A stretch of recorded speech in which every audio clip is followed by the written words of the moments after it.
നമസ്കാരം.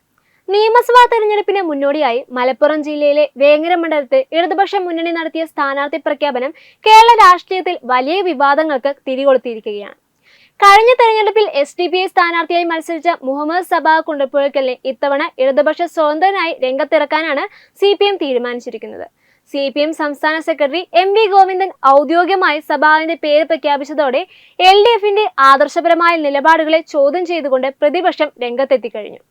തീവ്രവാദ സ്വഭാവമുള്ള സംഘടനകളുമായി യാതൊരു വിട്ടുവീഴ്ചയും ഇല്ലെന്ന് ആവർത്തിക്കുന്ന ഇടതുപക്ഷ നേതൃത്വം അതേ സംഘടനയുടെ മുൻ പ്രതിനിധിയെ തന്നെ സ്വന്തം പാളയത്തിൽ എത്തിച്ചത് രാഷ്ട്രീയ വൈരുദ്ധ്യമാണെന്നാണ് വിലയിരുത്തപ്പെടുന്നത്. ഊരകം കുറ്റാളൂർ സ്വദേശിയായ മുഹമ്മദ് സബാഹ് കേവലം ഒരു രാഷ്ട്രീയ പ്രവർത്തകൻ എന്നതിലുപരി മലപ്പുറം വ്യാപാര വ്യവസായ മേഖലയിൽ വലിയ സ്വാധീനമുള്ള വ്യക്തിയാണ്. നിലവിൽ cement dealers association, building owners association എന്നിവയുടെ മലപ്പുറം ജില്ലാ പ്രസിഡന്റ് സ്ഥാനം അദ്ദേഹം വഹിക്കുന്നുണ്ട്. രാഷ്ട്രീയത്തിന് അതീതമായ വ്യക്തിബന്ധങ്ങൾ അദ്ദേഹത്തിനുണ്ടെന്ന് അവകാശപ്പെടുമ്പോഴും അദ്ദേഹത്തിന്റെ രാഷ്ട്രീയ ഭൂതകാലമാണ് ഇപ്പോൾ വിവാദങ്ങളുടെ കേന്ദ്രബിന്ദു. 2021 നിയമസഭാ തെരഞ്ഞെടുപ്പിൽ വേങ്ങരയിൽ SDPI പിന്തുണയോടെ മത്സരിച്ച സബാഹ് 11,255 വോട്ടുകൾ നേടിയിരുന്നു. അന്ന് UDFനും LDFനുമെതിരെ ശക്തമായ പ്രചാരണം നയിച്ച വ്യക്തിയെ തന്നെ ഇപ്പോൾ ഇടതുപക്ഷം നെഞ്ചേറ്റുന്നത് അണികൾക്കിടയിലും ചർച്ചയായിട്ടുണ്ട്. മുഹമ്മദ് സബാഹ് ഇപ്പോഴും പഴയ സംഘടനയുമായി ബന്ധം പുലർത്തുന്നുണ്ടെന്ന ആരോപണമാണ് പ്രതിപക്ഷം പ്രധാനമായും ഉയർത്തുന്നത്. 2025 പോലും മലപ്പുറത്ത് SDPI സംഘടിപ്പിച്ച ഇഫ്താർ സംഗമത്തിൽ അദ്ദേഹം സജീവമായി പങ്കെടുത്തത് ഇതിന് തെളിവായിട്ട് അവർ ചൂണ്ടിക്കാട്ടുന്നുമുണ്ട്. UDF ജമാഅത്തെ ഇസ്ലാമിയുമായി കൈകോർക്കുന്നു എന്ന് നിരന്തരം കുറ്റപ്പെടുന്ന CPM ഇതിലും തീവ്രമായ നിലപാടുള്ള SDPIയുടെ മുൻ വക്താവിനെ സ്ഥാനാർത്ഥിയാക്കിയത് രാഷ്ട്രീയ ഇരട്ടത്താപ്പാണെന്ന് മുസ്ലിം ലീഗ് നേതൃത്വം ആരോപിക്കുന്നു. വേങ്ങരയിലെ മതേതര വോട്ടർമാർക്കിടയിൽ ഈ തീരുമാനം വലിയ ചർച്ചകൾക്ക് വഴിമാറുമെന്ന് ഉറപ്പാണ്. NDAയും ഈ വിഷയത്തിൽ കടുത്ത നിലപാടുമായി രംഗത്തെത്തിയിട്ടുണ്ട്. UDF മതമൗലികവാദികളുമായി ചേർന്നു പോകുന്നുവെന്ന് LDF പറയുമ്പോഴും മറുവശത്ത് LDF SDPIയുമായി അവിശുദ്ധ കൂട്ടുകെട്ടുണ്ടാക്കുകയാണെന്ന് BJPയും ആരോപിക്കുന്നുണ്ട്.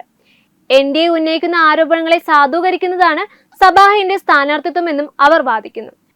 ന്യൂനപക്ഷ വോട്ടുകൾ സമാഹരിക്കാൻ CPM ഏത് തരം വിട്ടുവീഴ്ചയ്ക്കും തയ്യാറാകുന്നു എന്നതിന്റെ ഉദാഹരണമായാണ് ഈ നീക്കമെന്നാണ് രാഷ്ട്രീയ നിരീക്ഷകരുടെ അഭിപ്രായം. എന്നാൽ വിവാദങ്ങളെ തള്ളിക്കളഞ്ഞുകൊണ്ട് സബാഹിന്റെ വ്യക്തിപ്രഭാവത്തിലും മണ്ഡലത്തിലെ സ്വാധീനത്തിലും പ്രതീക്ഷയർപ്പിക്കാനാണ് LDF തീരുമാനിച്ചിരിക്കുന്നത്.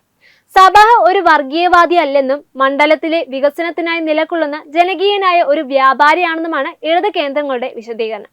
രാഷ്ട്രീയ മാറ്റങ്ങൾ ജനാധിപത്യത്തിൽ സ്വാഭാവികമാണെന്നും അദ്ദേഹം ഇപ്പോൾ ഇടതുപക്ഷത്തിന്റെ വികസന നയങ്ങളെയാണ് പിന്തുടരുന്നതെന്നും CPM പ്രാദേശിക നേതൃത്വം വ്യക്തമാക്കുന്നുണ്ട്. വേങ്ങരയിലെ UDF കോട്ട തകർക്കുവാൻ സബാഹിന്റെ ജനപ്രീതി സഹായിക്കുമെന്നാണ് അവരുടെ കണക്കുകൂട്ട്. വരും ദിവസങ്ങളിൽ വേങ്ങര മണ്ഡലത്തിലെ പ്രധാന പ്രചാരണ വിഷയം ഈ കൂടുമാറ്റമാകാം. മതേതര വോട്ടുകൾ സംരക്ഷിക്കപ്പെടണമെന്ന വാദം രാഷ്ട്രീയ ധാർമ്മികതയും വോട്ടർമാർക്കിടയിൽ എത്രത്തോളം സ്വാധീനം ചെലുത്തുമെന്ന് വോട്ട് എണ്ണിക്കഴിയുമ്പോൾ മാത്രമേ വ്യക്തമാകുകയുള്ളൂ. എന്തായാലും സബാഹിന്റെ സ്ഥാനാർത്ഥിത്വം കേരളത്തിലെ നിയമസഭാ തെരഞ്ഞെടുപ്പ് ഗോതയിൽ LDFനെ വിയർപ്പിക്കുന്ന ഒരു പ്രധാന ചർച്ചാ വിഷയമായി മാറിക്കഴിഞ്ഞു. ന്യൂസ് ഡെസ്ക് തത്വമൈ ന്യൂസ്.